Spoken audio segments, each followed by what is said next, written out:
নমস্কার, মন বলছে কেউ আসবে আমার চ্যানেলে আপনাদের স্বাগত। আজকে আবার একটা রান্না নিয়ে চলে এসেছি, এঁচোড়ের কোপ্তা। পেঁয়াজ দিয়ে আদা রসুন দিয়ে বানাবো এটা। এঁচোড়ের কোপ্তায় কী লাগে জানেন? এঁচোড় সেদ্ধ করে রেখেছি, এঁচোড়টাকে ডেসক্রিপশন বক্সে সব লিখে দেব। এখানে প্রায় 600-র মতো এঁচোড় আছে। তার সঙ্গে 3টে আলু সেদ্ধ দিয়ে দিচ্ছি মাঝারি সাইজের। এরপরে এটাকে একটু মেখে রাখতে হবে। সেটা মাখাটা এই যে আদা রসুনের পেস্ট দিলাম, হলুদ দিলাম 8 চামচের মতন, 8 চামচ লঙ্কার গুঁড়ো দিলাম, আর কটা কাঁচা লঙ্কা দিলাম। কাঁচা লঙ্কা কুচিটা যে যতটা ঝাল খাবেন ততটাই দেবেন। নুন দিয়ে দিলাম। তারপরে 3 চামচের মতন চালের গুঁড়ো দিলাম। এই চালের গুঁড়োটা জানেন কোপ্তা হবে, অতএব টাইট হতে হবে।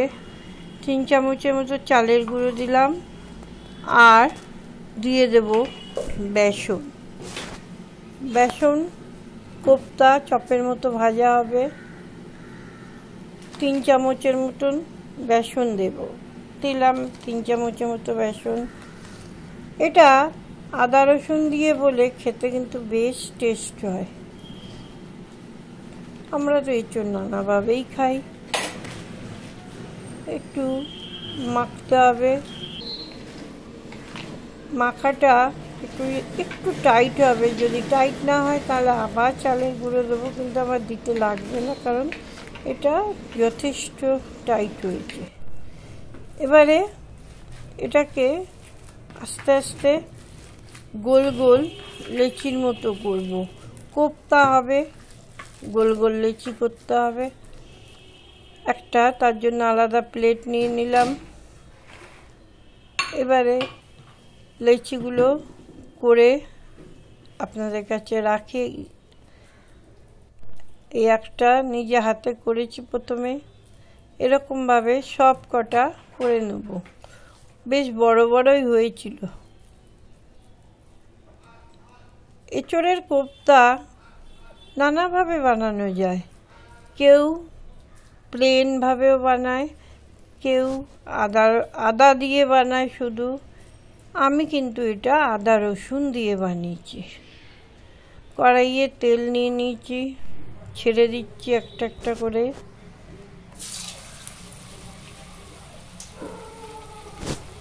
কড়াইটায় তেলটা আপনারা সাদা তেলেও করতে পারেন, সর্ষের তেলেও করতে পারেন। আমি সাদা তেলেই করেছি। একটা করে কোপ্তা ছেড়ে দিয়েছি, ভাজা চলবে।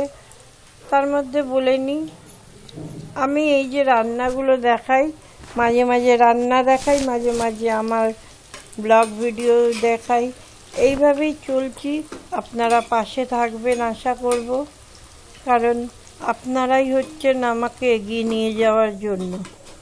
আপনারা যদি দেখেন ভিডিও ভালো লাগলে একটা লাইক দেবেন কিন্তু, আর সাবস্ক্রাইব করবেন।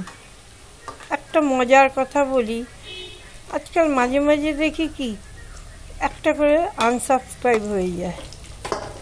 এটা একটু অবাকও লাগে। সাবস্ক্রাইব করার দরকার কি তাহলে? যাই হোক, আমার ভাজা হয়ে গেছে। জিরে ফোড়ন দিয়ে পেঁয়াজ ছেড়ে দিলাম। একখানা পেঁয়াজ কুচিয়ে বড় নিলেই হবে। পেঁয়াজ কুচিটাকে একটু লালচে করে, বেশি লালচে দরকার নেই, একটু ভাজা করব। ভাজাটা করে আস্তে আস্তে সমস্ত কিছু দেব। এই পেঁয়াজ কুচি দিয়ে এঁচোড়ের রান্নাটা একবার খেয়ে দেখুন, খুব ভালো লাগবে জানেন। আদা রসুন পড়েছে, অনেকটা মাংসর মতো খেতে লাগবে। এমনিতেই তো এঁচোড় কোপ্তা মানে ভেতরটা একটু নরম নরম ভাব এসে যাবে। দই দিয়ে দিলাম। দইয়ের পরিমাণটা যা নিয়েছি সব আমি ডেসক্রিপশন বক্সে লিখে দেবো। তবুও বলি, এখানে 50 গ্রামের মতো দই নিয়েছি। হলুদ গুঁড়ো, লঙ্কা গুঁড়ো দিয়ে দিলাম, এবারে একটু নুন দিয়ে দিলাম, একটুখানি কষতে থাকি। কষার মধ্যেই বলি, এই যে রান্নাগুলো আমি দেখাই, এগুলো আমি কেন, সবাই নিজের মতন করে রান্না করে, আমি আমার নিজের মতো করে যা রান্না করি সেগুলোই আপনাদের কাছে শেয়ার করি। জানেন তো এই রান্নাটা খেতে কিন্তু খুব ভালো হয়। আবার বলি, এটা তো আমি বলেই দিই কিসের সঙ্গে খেতে ভালো লাগবে, এটা কিন্তু ভাতের সঙ্গেই খাবেন, এই ঝোলটারও দরকার লাগবে না। যখন এঁচোড়ের কোপ্তাটা খাবেন, ঝোল একদম রাখা চলবে না। কটা কাজু দিয়ে দিলাম, কাজুটাকে দেখুন আমি পুরো গোটাই দিয়েছি, ও আস্তে আস্তে যতটুকু হবে। এবারে কম আঁচে রেখে রেখে করেছি, পুরোটা দেখাই না, তাহলে ভিডিওটা অনেক বড় হয়ে যাবে।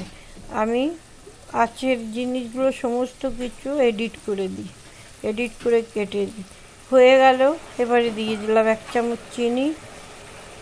চিনিটা যার যার মতন করে, অনেকে আছে একটু বেশি মিষ্টি পছন্দ করে, তারা বেশি মিষ্টি দেবেন।